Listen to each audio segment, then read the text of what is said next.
Okay, now I'm going to remind you right off the bat. We're on regular radio, so it's not internet radio, so we gotta handle this delicately because, but I do have to get into the topic. You fought back in August in Portland, and I'm still wondering if your groin is feeling the effects. That could have been, Chris got, kicked in the junk, and, we all felt your pain. How are you now? I'm doing fine. Yeah. I think everything's back in order down there. Is that right? So. I haven't had a chance to try it out yet. I got my wife, I got her pregnant right before the fight, so I got a little one on the way coming to March 10th, so glad I got that out of the way before the Gonzaga fight. Seriously. Make sure you might not be able to have any more. Wait, so that's it? The wife cut you off? What's that? The wife cut you off? That's it? You can't, there's no other action? No. You Midwest guys. Freaking Midwestern values. My co-host Dave would be all over his pregnant wife. Come on now. Yeah, there you go. That's it, huh? All right. Well, so you're gonna be very aggressive and angry going into UFC. A lot of pent up energy. So we got to go back to that night though, because I mean it was ridiculous. And we saw, I think it was the Ultimate Fight Night 20 card. A kid got kicked, and Nick Lentz, who I'm sure you're familiar with, Nick actually had his cup. He had a metal cup split. Yeah, and I had the same cup on. Yeah, amazing. Well, I can't believe it. I was starting to wonder if these metal cups are worse than the plastic ones. Right. You mean the same type of cup. You weren't wearing Nick's cup. No, the same type of cup. I was going to say that's why it split on Nick, because the Gonzaga had already destroyed it on you. Jesus. Yeah. I know it's a sick situation, but tell us what you're thinking. You're going against a guy who's like 6'2", 255. As soon as you get up, he wants to freaking beat the living crap out of you. You're on the ground. I mean, how awful is that to sit there, you're prone in front of 17,000 people? Yeah, exactly. I kind of, you got to give it to him a little bit. I mean, he knows he's got me hurt. He's going to come out and go for the kill, I guess.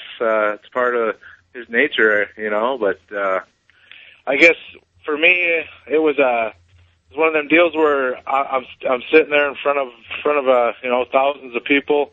My debut, and I'm not the type of guy that'll lay down for anything. So I kind of let my pride get in my way, and I decided to keep fighting when I probably shouldn't have. Is anyone ever really ready to fight, even after like the 5-minute break?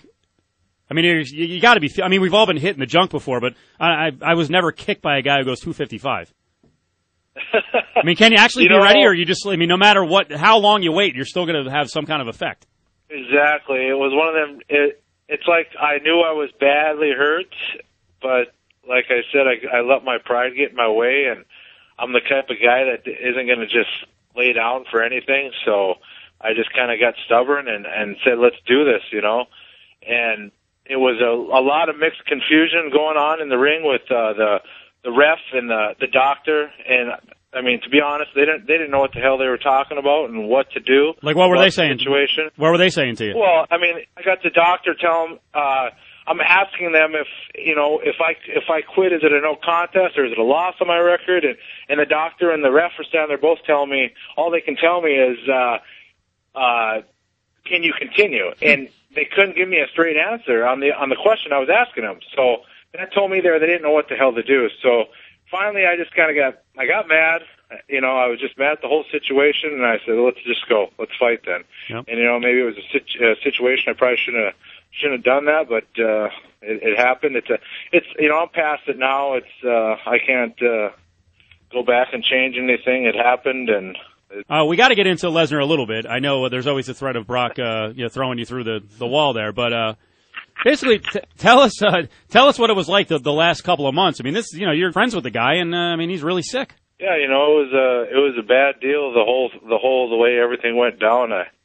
We were wondering at all times if he was ever going to fight again. A lot of mixed emotions in there.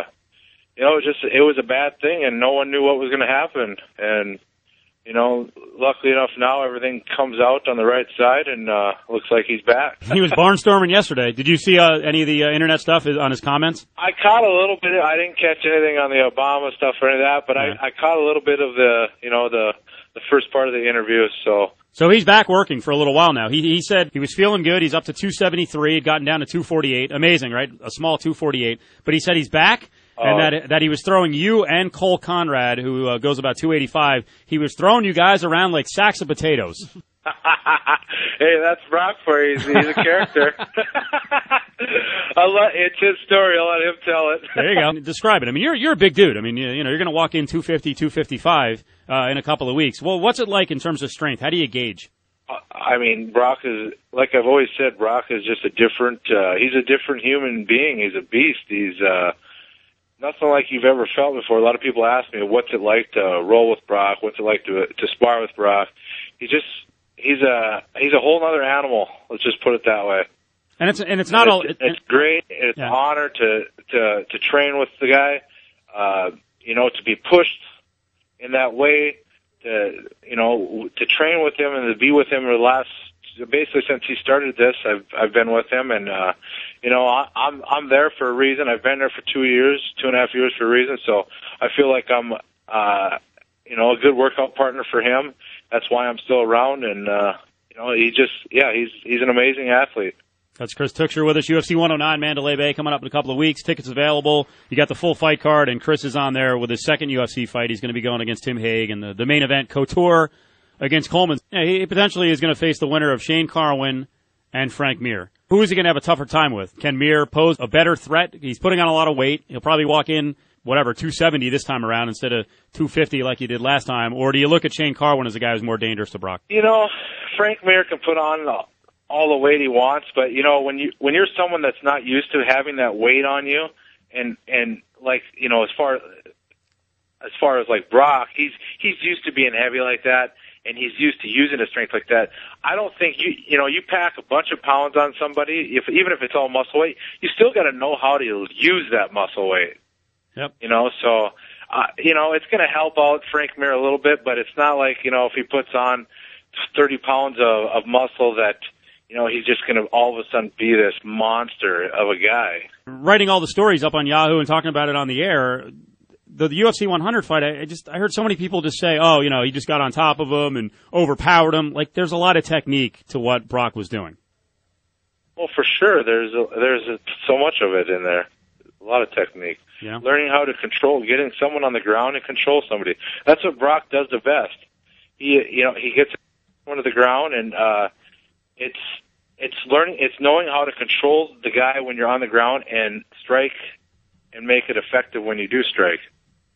So your fight against Gonzaga, was there any way you could learn anything, or did the low blow just kind of ruin the whole fight, and it wasn't a learning experience? I was in La La Land, let's put it that way. Yeah.